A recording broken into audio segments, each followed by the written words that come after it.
परभणी जिल्ह्यात गेल्या 7 दिवसांपासून डिझेलचा तीव्र तुटवडा निर्माण झालाय। अनेक पेट्रोल पंप बंद असून मोजक्याच ठिकाणी डिझेल मिळत असल्यानं लांबच लांब रांगा लागल्यात। केवळ 1000 रुपयांचंच डिझेल दिलं जात असल्यानं शेतकऱ्यांनी संताप व्यक्त केलाय। या शेतकऱ्यांनी रस्त्यावर उतरून रास्ता रोको आंदोलन देखील केलं। परिस्थिती हाताबाहेर जाऊ नये म्हणून पेट्रोल पंपांवर सध्या मोठा पोलीस बंदोबस्त तैनात करण्यात आला।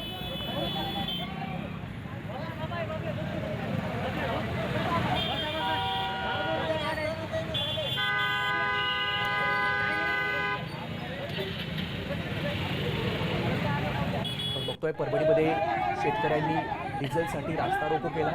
डिझेल मिळत नसल्या कारणाने शेतकरी प्रचंड संतापले आणि या संतप्त शेतकऱ्यांनी आता डिझेलसाठी परभणीमध्ये रास्ता रोको केला। राज्यातल्या अनेक भागांमध्ये शेतकऱ्यांना डिझेल मिळवण्यासाठी मोठी अडचण निर्माण होते। शेतीच्या मशागतीची कामं असल्याने ट्रॅक्टरसाठी डिझेलसाठी मोठी मागणी आहे आणि हे डिझेलच मिळत नसल्या कारणाने अनेक ठिकाणी अडचणी वाढल्या।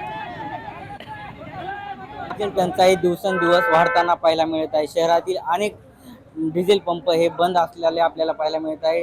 शहरातील आपण बघितलं तर आता मी आर पेट्रोल पंपावर आहे आणि या ठिकाणी मोठ्या प्रमाणात डिझेलसाठी शेतकऱ्यांच्या रांगा लागलेल्या आहेत। शहरातील अनेक पंपावर डिझेल नसल्याचे फलक लागले आहेत आणि याचा फटका आता शेतकऱ्यांना बसताना पाहायला मिळत आहे।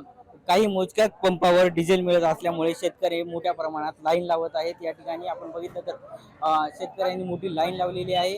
या ठिकाणी कोणताही गोंधळ होऊ नये म्हणून या ठिकाणी पोलीस बंदोबस्तही तैनात झालेला आहे। या ठिकाणी मोठ्या प्रमाणात वाहनाच्या लांबत्या रांगाही लागलेल्या आपल्याला पाहायला मिळत आहे आणि शेतकऱ्यांच्या कॅन्डी घेऊन या ठिकाणी रांगा लागलेल्या पाहायला मिळत आहे। एकंदरीत बघितलं तर आपल्याला या ठिकाणी 1000 रुपयाचं डिझेल मिळत असल्यामुळे शेतकरी संताप व्यक्त करत आहेत।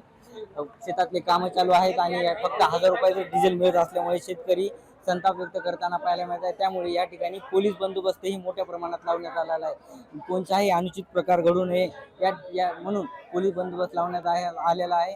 शहरातील अनेक पेट्रोल पंप बंद असल्यामुळे काही पेट्रोल पंपावर शेतकऱ्यांची मोठी गर्दी पाहायला मिळत आहे।